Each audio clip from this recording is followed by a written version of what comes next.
Hi, welcome to our lesson today. We're going to be talking about exponents and powers. Let's go ahead and start with a definition here. And we're going to talk about a power. A power is the exponent of a number that says how many times to multiply the base number. So for an example here, we have 3 squared, or 3 to the second power. So this right here is our base. And then this number up here is our exponent, or power. So you're going to take the base and you're going to multiply it the number of times the power tells you to. So in this case, we would multiply our base 2 times. So that would look like 3 times 3. So now we just solve it. 3 times 3 is 9, which means 3 squared, or 3 to the second power, equals 9. Now don't get confused. It's definitely not telling you to multiply 3 times 2. This is not correct at all. It's not telling you to multiply 2 3 times. Okay? It's telling you to multiply this base number 2 times. All right, let's move on to the next part. For this first part, we have 3 squared. And 3 squared can be read 3 to the second power, or 3 squared. And that means 3 times 3, which equals 9. Okay? Then you have 3 to the third power. 3 to the third power, or you could say 3 cubed. So that means 3 times 3 times 3. And that's going to be 3 times 3 is 9. 9 times 3 is 27. Then we have 3 to the fourth power. This can only be read 3 to the fourth power. Once you get past squared and cubed, there's not any shortcut ways to say it, and we'll go over that in just a second. So in this case, I would have 3 times 3 times 3 times 3. And when you multiply that 4 times, you get 81. And then the last one we'll talk about is 3 to the fifth power. So then you have 3 times 3 times 3 times 3 times 3. So 5 times. We've written out 3, and we're going to multiply it 5 times. So now we have 243. Some of these can be a little bit tedious as far as the amount of math you have to do, but here's a little trick for you. Some of you can do 3 times 3 is 9. 3 times 3 is 9. So here we could do 9 times 9, which is 81, and then 81 times 3 will give you your answer.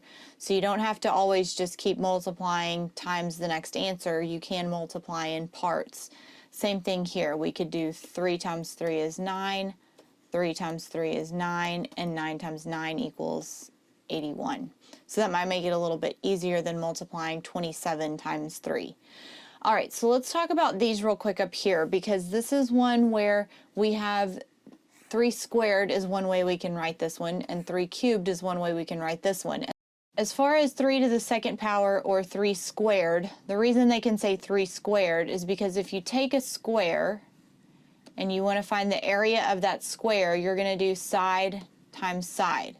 Now if that side equals 4, then we would say to find the area 4 times 4. Well, 4 times 4 is 16, so 16 is also 4 squared. We could say it that way, okay? As far as cubed goes, if I were to have to find the volume of a cube, that would be length times width times height. Well, in this case, they're all the same number because it's a cube, which means all the sides are equal. So in this case, you would have side times side times side, which is side cubed, to equal the volume. Okay, so this is why they can say squared for 4 squared, that's where that comes from, is your square. 3 cubed comes from the area or the volume of a cube. Okay, so just kind of a little backstory on where that came from, but hopefully that kind of helps you visualize. All right, so the next one, let's go over solving some of these exponents using our sign rules, since we just went over sign rules recently. So here's the difference here. If I have negative 3 to the 4th power, and here I have negative 3 to the 4th power. These look the same, but they are a little bit different, and the parentheses are going to make a big difference in what you're going to do to solve this. So in the first situation, the negative is inside the parentheses, which means it's going to stay with the number. So that means that we're going to do negative 3 to the 4th power. So that's going to look like this: negative 3 times negative 3 times negative 3 times negative 3. Okay? Now this one, the negative is actually not in parentheses. So this negative does not go with your number. Okay? So in this case, we have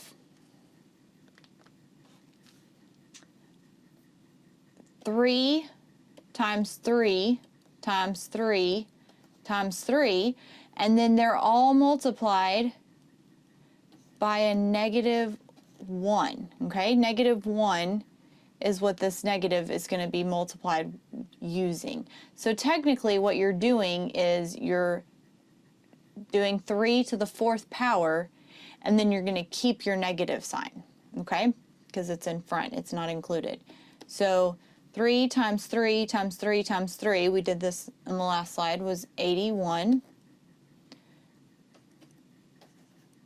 In this case, we're multiplying by negative 1, so we keep our negative.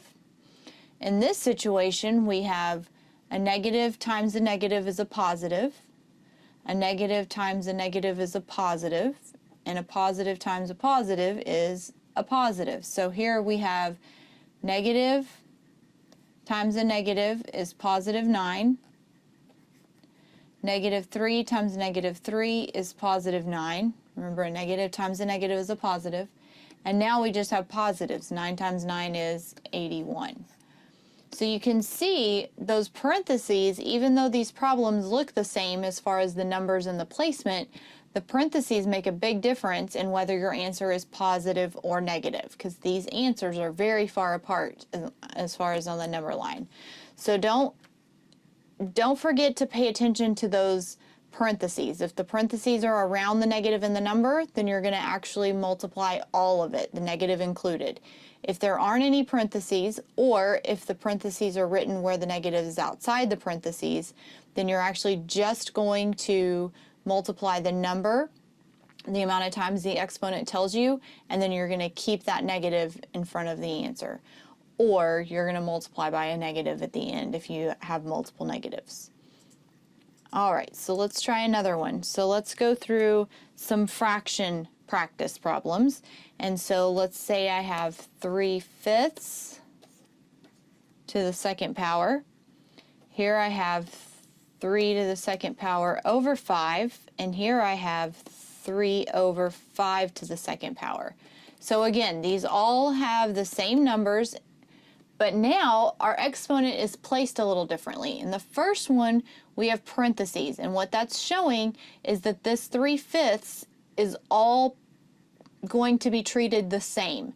So 3/5 is going to be to the 2nd power, which means I'm going to multiply 3/5 times 3/5, okay? This one, my exponent is only with the numerator, so I'm only going to multiply the numerator times itself, okay? This one is only with the denominator, so you probably guessed it. We're only going to multiply the denominator times itself. Now, when we're multiplying, we don't need to find common denominators or do anything different as far as solving the problem. So this first one, we're going to do 3 times 3 is 9. 5 times 5 is 25. And I can't reduce this one, so 9/25 is my answer. This one, we multiply the top. 3 times 3 is 9. The bottom stays the same because there's nothing to multiply by. You can leave it as this as an improper fraction, or you can divide the denominator into the numerator to get your mixed numbers. So 5 goes into 9 one time, and then I have 9 minus 5, I have 4 left over, so that's my numerator, and then 5 stays the denominator. For this last problem, the numerator stays 3 because I'm not multiplying by anything. 5 times 5 on the denominator is 25, and I can't reduce that one any further. Okay? So you see how, depending on where the exponent is or if there's parentheses involved, then it's going to change the actual outcome of your problem, even if the numbers are all the same. So pay attention to placement of those parentheses and placement of those exponents. All right, so let's start out with some practice problems. We're going to do -5 cubed. Now, once again, because my parentheses are around the negative and the 5, we're going to keep it all together. So go ahead and try this one on your own. All right, let's give it a try. So we're going to do -5 times -5 times -5. Now, once again, you can take it in chunks if you want to. So -5 times -5 is positive 25. Negative times a negative is a positive. And then I'm going to do 25 times 5, and I get 125. And now a positive times a negative is a negative. So I end up with a negative answer on that one. So even though it's in parentheses, I still ended up with a negative answer. And the reason being is because I have an uneven number that I'm multiplying by. So if you have an uneven number of negatives, you're going to end up with a negative answer. If you have an even number of negatives, you're going to end up with a positive answer because they're all going to cancel each other out. Okay, so let's try another problem. If I have 1/4 to the 3rd power, I'm going to have 1/4. Go ahead and pause the video and finish this one on your own. All right, so we're going to have 1/4 times 1/4 times 1/4. So now I'm going to multiply the numerators. 1 times 1 times 1 stays 1. And then 4 times 4 is 16. 16 times 4 is 64. So 1/64 is my answer. All right, so let's move on to a few more practice problems, and these we're going to do are backwards from what we've been doing. So this time you're going to write the expression using the base and the exponent. So if you're given the problem 4 times 4 times 4 times 4, then we want to write this using our base and exponent. So go ahead and pause the video and try this one on your own. All right, so this one's backwards. So we have 4 is our base, since that's the number we're multiplying. And then how many times did we multiply this? 4 times. So we're going to multiply, or we're going to go, excuse me, so we're going to raise our base of 4 to the exponent of 4. Let's do another one.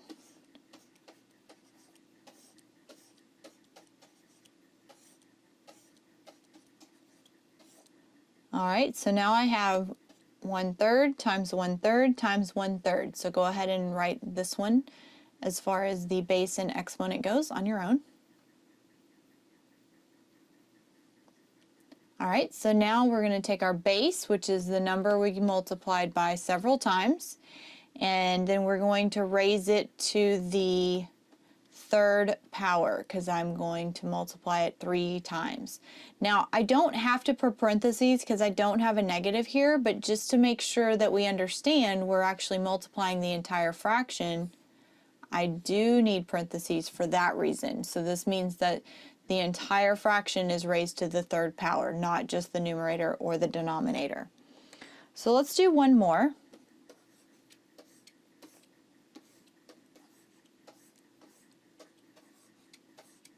Go ahead and pause it and try the answer on your own. All right, let's go ahead and try this one together now. So my base is going to be -2, since that's what's being repeated here, and it's repeated 3 times, so that's my exponent. So that's the answer to that one. So it's pretty simple when you have it written out to know how to write the answer, but you need to make sure that when you are solving them and you're solving it with the exponent, you pay attention to your parentheses, where those are located, where your negatives are located, because that could change your entire answer. So I hope you learned something with this lesson today. If you want to try more practice problems, you can see the link to our practice problem video below. If you have any comments, you can leave those below. Please subscribe, and we'll see you later.